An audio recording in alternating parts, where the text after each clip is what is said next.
பாராட்டுகள் அனைத்தும் பிரபஞ்சத்துக்கே. உணவுகள் மென்மையானால் உடல்கள் வலிமையாகும்.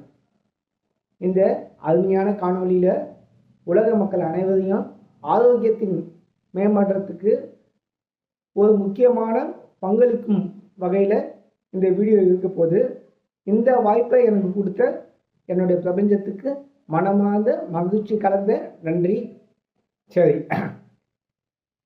ஒரு 50 ஆண்டுகளுக்கு முன்னாடி பார்த்தீங்கன்னாக்கா இந்த உலகத்தில் புற்றுநோய் அப்படின்றது ரொம்ப கேள்விப்படாத ஒரு விஷயமாகவும் ரொம்ப அரிதான ஒரு விஷயமாகவும் மட்டும்தான் கருதப்பட்டது.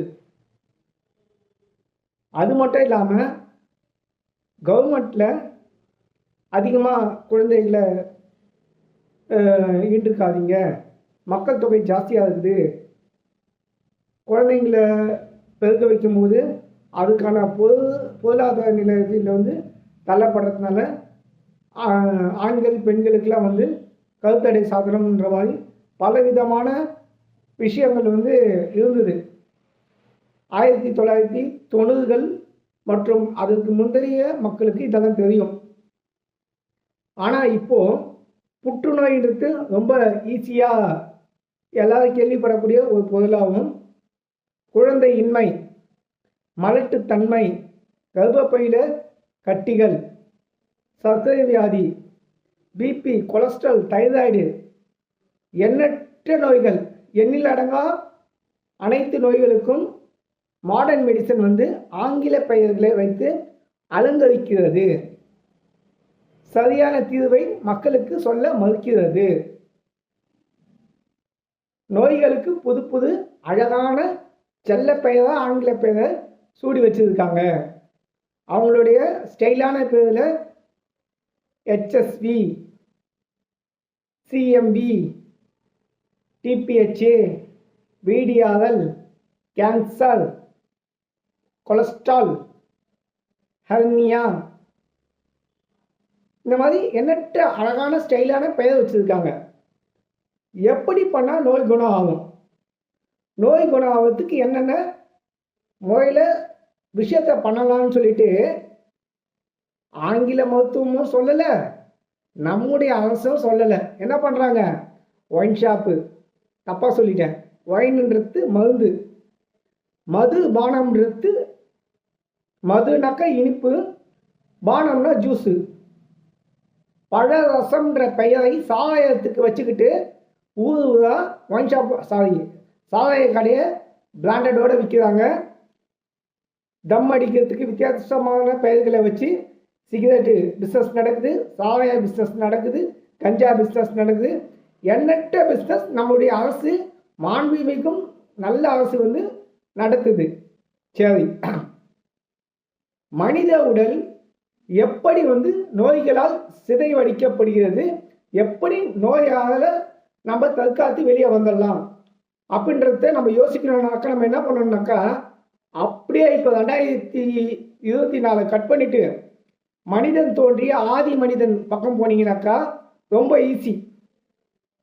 நான் ஈஸியாக டெக்னாலஜியில் சொல்லிட்டு போயிடுவேன். நான் ஹியூமன் பாடிக்கு இவ்வளோ வளர்க்க தேவை, இந்த அளவுக்கு ப்ரோட்டீன் தேவை, இந்த அளவுக்கு அயன் தேவை, இந்த அளவுக்கு மெக்னீஷியம் தேவை, இந்த அளவுக்கு சோடியம் தேவை, இந்த அளவுக்கு ஜிங்க் தேவை, இந்த அளவுக்கு பொட்டாசியம், பாஸ்பரஸ்ன்னு சொல்லிட்டு கடகடன்னு சொல்லிட்டு போயிடுவேன். ஆனால் படித்தவர்களுக்கு மட்டுமே போய் சேரக்கூடிய நோக்கத்தில் நான் என்னோட மருத்துவத்தை கொண்டு போகல.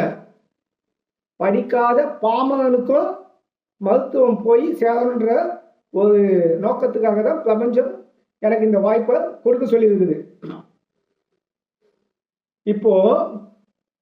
இப்போ ஜிம்முக்கு போகிறவங்களுக்கெல்லாம் நிறைய விஷயம் தெரியும். மசில்ஸை சதைப்பற்றை அதிகப்படியாக பெருக்கணும்னாக்கா அவங்க ப்ரோட்டீன் தேவை. ப்ரோட்டீன் ரீபில்ட் பண்ணுறதுக்கும் ரிப்பேரிங் சிஸ்டம் பண்ணுறதுக்கும் ப்ரோட்டீன் நல்லா வேலை செய்யும் அப்படின்னு சொல்லுவாங்க. நம்ம சாப்பிடக்கூடிய அனைத்து கார்போஹைட்ரேட்டும் ஒரு ஃபியூல் மாதிரி, பெட்ரோல் மாதிரி வேலை செய்யும் அப்படின்னு சொல்லுவாங்க. ஆனால் இதெல்லாம் இப்போதைய பசங்களுக்கு மட்டும்தான் புரியும். நம்ம ஆதி மனுஷனாக இருக்கும்போது புரோட்டீன் சோறுக்கு நிறைய கறிகளை தான் வேட்டையாடி சாப்பிட்டோம். கறிகள் அனைத்துமே சமைக்காததுனால அதெல்லாம் அதிகப்படியான புரோட்டீன் புரத சத்து உணவாக இருந்தது. அடுத்தது பார்த்தீங்கன்னாக்கா ஃபைபர் மற்றும் 0 கலோரி உணவான காய்கறிகளும் பழங்களும் மட்டுமே சாப்பிட்டோம். இந்த மாதிரி இந்த 2 உணவு, ஒன்று புரோட்டீன், இன்னொன்று வந்து அதிகப்படியாக சமைக்கப்படாத ஃபெர்மெண்டேஷன் அதிகமாக ஆகாத பழங்கள், காய்கறி, இதை மட்டுமே எப்படி சாப்பிட்டா எப்பேற்பட்ட நோயும் சீக்கிரமாக குணம் ஆகிக்கலாம் அப்படின்றது தான் இங்கே சப்ஜெக்டு. அது மட்டும் இல்லாமல் வழக்குன்னு ஒரு வால்யூம் ஒன்று இருக்குது, ஆக்சிஜன் ரேடிக்கல் அப்சர்ப்ஷன் கெப்பாசிட்டி. இதில் மிக சிறந்த ஒரு உணவு அப்படின்னு பார்த்தீங்கன்னா நம்மளுடைய பெரிய நெல்லிக்காய், ஆம்லான்னு சொல்லக்கூடிய பெரிய நெல்லிக்காய். சாதாரண ஒரு மனிதனுக்கு ஒரு நாள் நல்லா வாழணும்னாக்கா 3000 to 5000 அளவுக்கு அந்த வழக்கு வால்யூம் இருக்கணும். நான் சொல்லக்கூடிய அந்த பெரிய நெல்லிக்காய் நீங்கள் சாப்பிட்டீங்கன்னாக்கா ரொம்ப ரொம்ப கம்மியாக 10,000 to 30,000 வரைக்கும் பெரிய நெல்லிக்காய் இருக்குது. இன்னமும் அதிகப்படியான கெமிக்கல் போடாத நெல்லிக்காய் 2 லட்சம் வழக்கு வரைக்கும் இருக்குது. அதனால் பெரிய நெல்லிக்காயை அதிகமாக சாப்பிடுங்க. அடுத்தது நம்மளுடைய நாட்டு கருப்பு திராட்சை விதையோடு மென்று சாப்பிட்டீங்கன்னாக்கா லட்சங்களில் இருக்குது வழக்கு வேல்யூ. அதனால் அனைத்து புற்றுநோயில் பாதிக்கப்பட்டவங்களும் சரி, அனைத்து மோசமான நோயில் பாதிக்கப்பட்டவங்களும் சரி, உங்களுக்கான எளிமையான ஒரு உணவு பார்த்தீங்கன்னாக்கா பெரிய நெல்லிக்காயும் நம்முடைய பாரம்பரிய கருப்பு விதை உள்ள திராட்சை, இதை 2 மட்டுமே சாப்பிட்டுட்டே வந்தீங்கன்னாக்கா நோய்களிலிருந்து நீங்கள் அழகாக விடுபட்டு வெளியே போயிடலாம். அடுத்தது உணவு பழக்கமும் மற்ற வாழ்க்கை முறைகளையும் சரியான முறையில் நீங்கள் பயன்படுத்தினாக்கா ஈஸியாக குணமாகிட்டு வெளியே போய் பிரபஞ்சம் நமக்கு எவ்வளோ நாள் வாழறதுக்கு தகுதியான ஒரு விஷயத்தை கொடுத்ததோ அவ்வளவு நாள் ஆரோக்கியமாகவும் மன மகிழ்ச்சியாகவும் சந்தோஷமும் வாழலாம். சொன்னதை கரெக்டாக கடைபிடிங்க. ஆரோக்கியமான வாழ்க்கை வாழுங்க. நன்றி, வணக்கம்.